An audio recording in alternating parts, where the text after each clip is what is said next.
যে গণ অভ্যুত্থানের হয়তো 2024 থেকে আমরা 2026 এসে পড়েছি। আর কয়েক মাস পরে হয়তো 2 বছর বর্ষপূর্তি হবে। কিন্তু গণ অভ্যুত্থানের এতগুলো সময় পরেও, এতদিন পরেও আমরা সবাই এক জায়গাতে আছি। আমরা সবাই সেই ঐক্যের জায়গাতেই আছি যে বাংলাদেশকে পরিবর্তন করতে হবে। এই বাংলাদেশকে সংস্কারের মাধ্যমে পরিবর্তন করতে হবে এবং এই পরিবর্তনের পথে প্রধান বাধা হয়ে দাঁড়িয়েছে বর্তমান বাংলাদেশের সরকার। বিএনপির সরকার বাধা হয়ে দাঁড়িয়েছে, সেটা সকলের মুখ থেকে এসেছে। আমরা শহীদ পরিবারদেরকে মনে করি বাংলাদেশের জনগণের সম্পদ। তারা জুলাই যোদ্ধারা বাংলাদেশের জনগণকে প্রতিনিধিত্ব করে। আমরা শহীদ পরিবার এবং জুলাই যোদ্ধাদের নিয়ে কোনো রাজনীতি কখনোই করতে চাই নাই, কখনোই করব না। কিন্তু জুলাই যোদ্ধাদেরকে বর্তমান সরকার বিএনপি তারা নানাভাবে ব্যবহার করার চেষ্টা করছে। আমরা শুধু একটা কথাই বলেছি যে আমাদের দাবির সাথে আপনারা ঐক্যমত হলে আমাদেরকে সমর্থন দিয়ে। আমরা বলেছি বাংলাদেশে গণতন্ত্র প্রতিষ্ঠা হতে হবে, কথা বলার স্বাধীনতা থাকতে হবে, বৈষম্য দূর করতে হবে, আধিপত্যবাদ থেকে মুক্ত করে বাংলাদেশকে স্বাধীন এবং সার্বভৌম রাষ্ট্র হিসেবে আত্মপ্রকাশ করতে হবে, বাংলাদেশের অর্থনীতির উন্নয়ন করতে হবে, দুর্নীতি এবং লুটপাটের বিচার করতে হবে। কিন্তু আমরা দেখছি বাংলাদেশ সরকার গঠিত হওয়ার পর থেকে পিছনের দিকে হাঁটছে। বাংলাদেশ আবার পুরনো পথেই হাঁটছে এবং জুলাই যোদ্ধাদের নাম ব্যবহার করে বর্তমান সরকার তার নানা কাজের বৈধতা দেওয়ার চেষ্টা করছে।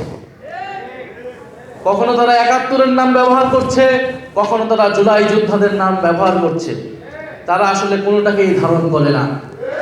তারা সকল আন্দোলনের সুবিধাভোগী ছিল, সকল আন্দোলনের সুবিধা নিয়েছে, কিন্তু কোনো আন্দোলন, কোনো গণ আন্দোলনের তারা প্রতিশ্রুতি কখনোই রক্ষা করে নাই।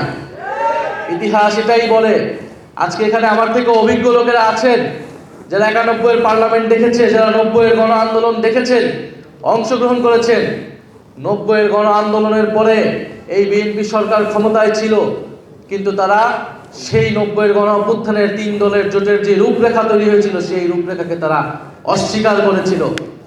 তারা এখন জুলাই সনদের কথা বলছে যে জুলাই সনদ তারা অক্ষরে অক্ষরে পালন করবে, কিন্তু এই জুলাই সনদকে তারাই কলুষিত করেছে।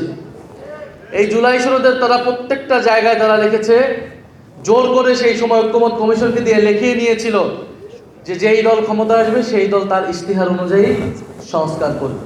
তাহলে তারা প্রথমে আপনাকে দেখাবে জুলাই সনদ যে আমি অক্ষরে অক্ষরে বাস্তবায়ন করছি, পরে দেখাচ্ছে যে তাদের দলীয় ইশতেহার। তো জুলাই সনদ তো তার দলীয় ইশতেহার হতে পারে না। জুলাই সনদ তাদের দলীয় ইশতেহার যদি তারা বাস্তবায়ন করবে তাহলে তো এত ঐক্যমত, এত আলোচনার কোনো প্রয়োজন ছিল না। ঠিক আছে, তাদের দলীয় ইশতেহার, সেই ইশতেহার তারা কতটুকু পালন করছে? সেই ইশতেহারে, সেই ৩১ দফায় তারা যতটুকু কমিটমেন্ট করেছিল সেই কমিটমেন্টগুলোও তারা ভঙ্গ করে গেছে। আমরা শেখ হাসিনার সময় যে পুলিশ ছিল সেই পুলিশ ক্রমান্বয়ে পুলিশ লীগ হয়ে গিয়েছিল। এখন হয়তো তারা জাতীয়তাবাদী পুলিশ বাহিনী তৈরি করার চেষ্টায় রয়েছে। না হলে কেন তারা পুলিশ কমিশন, সংস্কার কমিশন করবে না? সেটা অধ্যাদেশ তারা বাস্তবায়ন করবে না। শেখ হাসিনার সময় আমরা বিচার বিভাগ দেখেছি কিভাবে দলীয়করণ হয়েছিল, ফলে বিচারপতিদেরকে নিরপেক্ষভাবে নিয়োগ দিতে হবে, সেই অধ্যাদেশটাকে তারা বাতিল করে দিয়েছে। অর্থাৎ তারা দেশের প্রত্যেকটি প্রতিষ্ঠান, যেই প্রতিষ্ঠানগুলো দলীয়করণের ফলে দেশে একটা স্বৈরতন্ত্র প্রতিষ্ঠা হয়েছিল, ফ্যাসিবাদ প্রতিষ্ঠা হয়েছিল, সেই প্রত্যেকটি ব্যবস্থাকেই, প্রত্যেকটি প্রতিষ্ঠানের দলীয়করণকে তারা পুনর্বহাল রেখেছে। এটার মাধ্যমে তারা এটাই বার্তা দিতে চায় যে তারা সংস্কারের কথা, জুলাই সনদের কথা, জুলাই গণ অভ্যুত্থানের কথা মুখে বলবে কিন্তু অন্তরে ধারণ করবে না। তারা সে অনুযায়ী কাজ করবে না। ফলে বৈষম্যহীন বাংলাদেশ, সংস্কারের বাংলাদেশের পথে আমাদেরকে আবার ঐক্যবদ্ধ হতে হচ্ছে।